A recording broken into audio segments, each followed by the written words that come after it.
একটা স্বপ্ন দেখে ঘুম ভেঙে গেল। রাকেশের আজকে চেন্নাই যাওয়ার কথা ছিল। সে বাস মিস করেছে, তাই সে নিরাপদ কোনো আশ্রয়ের খোঁজে রাস্তা দিয়ে হাঁটছে। চলতে চলতে রাকেশ অনেক দূরে চলে এসেছে, কিন্তু থাকার জায়গা খুঁজে পেল না।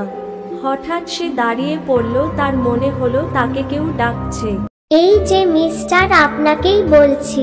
রাকেশ দেখতে পেল তার সামনে সুন্দরী অপরূপা একটা মেয়ে দাঁড়িয়ে আছে। রাকেশ মেয়েটির কাছে জানতে চাইল, কে আপনি? আমাকে ডাকছেন কেন? আর আপনি বা এত রাতে এখানে দাঁড়িয়ে কি করছেন? আমি রিয়া। আসলে আমার চেন্নাইয়ের বাসটা মিস করেছি, তাই নিরাপদ কোনো আশ্রয়ের খোঁজ করছি। হাই, আমি রাকেশ, একটা প্রাইভেট ফার্মে জব করি। আরে আমিও তো চেন্নাই যাচ্ছিলাম, আমিও বাস মিস করেছি। দেখুন, দুজনের একই অবস্থা। আমি স্টুডেন্ট। আপনার সাথে পরিচিত হয়ে ভালো লাগলো। আপনার যদি কোনো আপত্তি না থাকে, দুজনে মিলে আমরা একটা থাকার জায়গা খুঁজে বের করতে পারি। কি বলেন এসব? আপত্তি থাকবে কেন? চলুন দুজনে মিলে আমরা একটা ভালো থাকার জায়গা খুঁজে বের করি। এরপর তারা দুজনে হাঁটতে শুরু করলো। রাকেশের এত সুন্দরী মেয়ের সাথে পথ চলতে খুব ভালো লাগছিল। মেয়েটা অনেক সুন্দরী আর প্রচুর গুণবতী। অনেক সময় চলার পর তারা দুজনে একটা পরিত্যক্ত বাড়ির সামনে এসে দাঁড়ালো। বাড়িটার চারদিকে বন জঙ্গলে ঘেরা, ইটগুলো খুলে খুলে পড়ছে।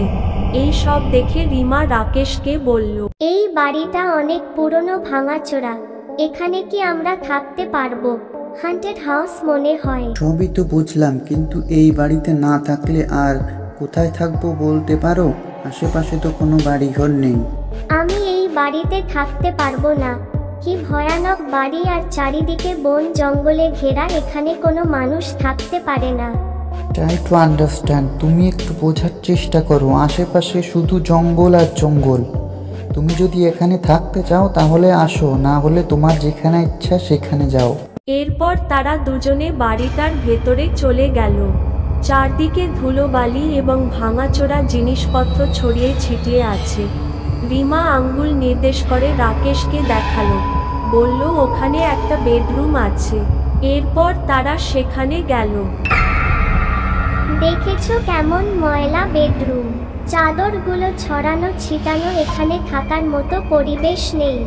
সবই তো বুঝলাম, একটু বোঝার চেষ্টা করো। একটা রাতেরই তো ব্যাপার, একটু কষ্ট করে ম্যানেজ করে নাও।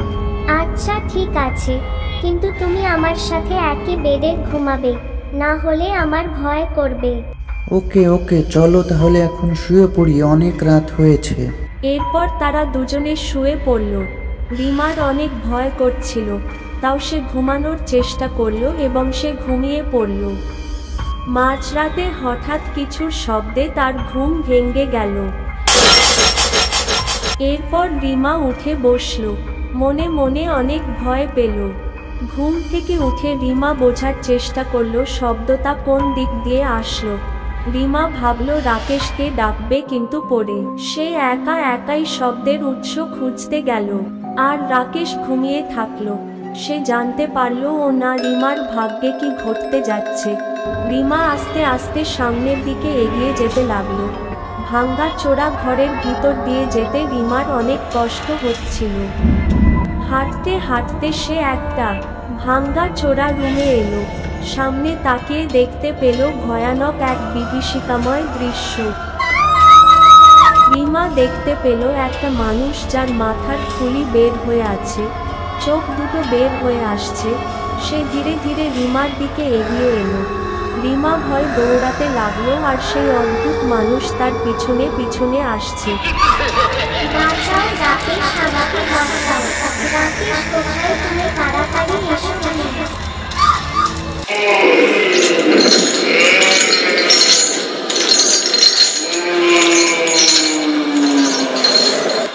ভয়ঙ্কর দানবটা রিমার পিছনে পিছনে আসছে, আর রিমা চিৎকার করে রাকেশকে ডাকছে, কিন্তু রাকেশ অঘরে ঘুমাচ্ছে। বাঁচাও রাকেশ, আমাকে বাঁচাও। রাকেশ কোথায় তুমি? তাড়াতাড়ি এসো।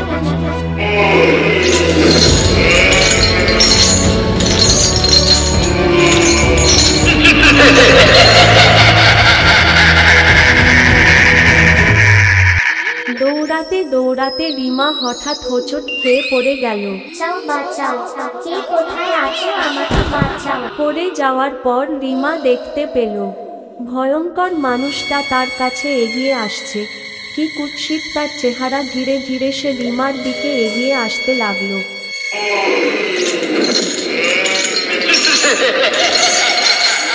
এত কিছু হয়ে যাচ্ছে, রাকেশ তখনও ঘুমাচ্ছে, কিছুই টের পাচ্ছে না। অদ্ভুত মানুষটা রিমার অনেক কাছে চলে এসেছে।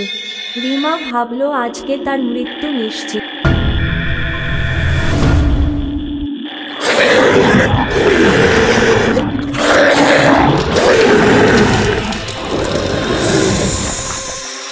তবুও সে বাঁচার জন্য প্রাণপণে চিৎকার করতে লাগলো। না না, আমার কাছে এসো না, না।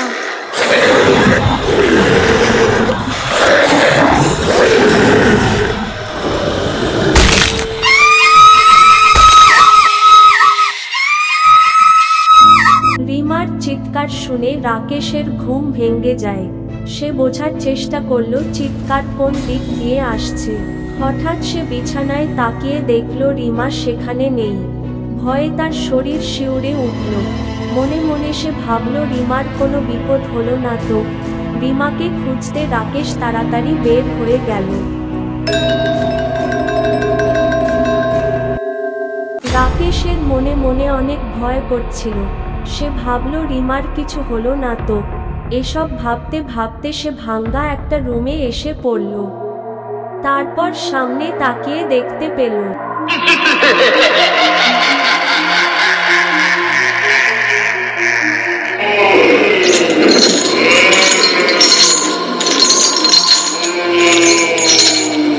ভয়ঙ্কর একটা রাক্ষস, যার শরীরের মাংস খুলে খুলে পড়ছে, চোখ দুটো বের হয়ে আসছে।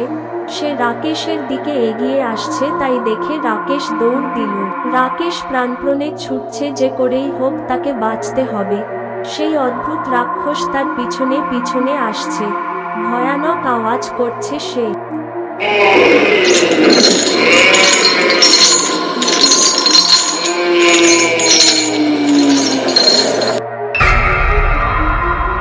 রাকেশ দৌড়াতে দৌড়াতে নিজের জীবন বাঁচিয়ে সেই বাড়ি থেকে বের হয়ে গেল। অদ্ভুত রাক্ষসটি ওই বাড়ির সামনে দাঁড়িয়ে থাকলো।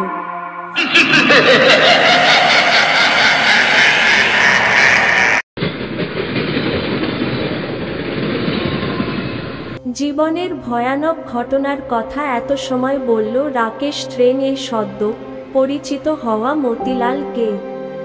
গল্প শুনে তো মতিলাল হা হয়ে গেল। সে বলল, এ তো অনেক ভয়াবহ অভিজ্ঞতা, আমার তো এখন ভয়ে অবস্থা খারাপ। ট্রেন স্টেশনে আসলে তারা দুজনে নেমে পড়ল। তারা দুজনে এক গ্রামে যাবে, তাই তারা দুজনে হাঁটতে শুরু করলো। তারা দুজনে গল্প করতে করতে হাঁটতে লাগলো। হাঁটতে হাঁটতে তারা জঙ্গলের রাস্তায় এসে পড়ল। হঠাৎ ধোঁয়া এসে চারদিক থেকে তাদের ঘিরে ফেলল। ধোঁয়া কেটে গেলে মতিলাল দেখল রাকেশ সেখানে নেই। হঠাৎ জঙ্গলের দিকে তাকিয়ে সে দেখল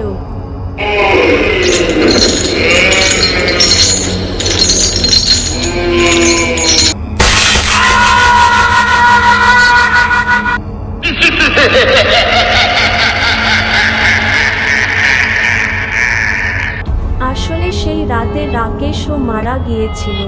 তারপর সে পরিণত হয়েছে ভয়ঙ্কর রাক্ষসে। জানি না এই তাণ্ডব কতদিন ধরে চলবে।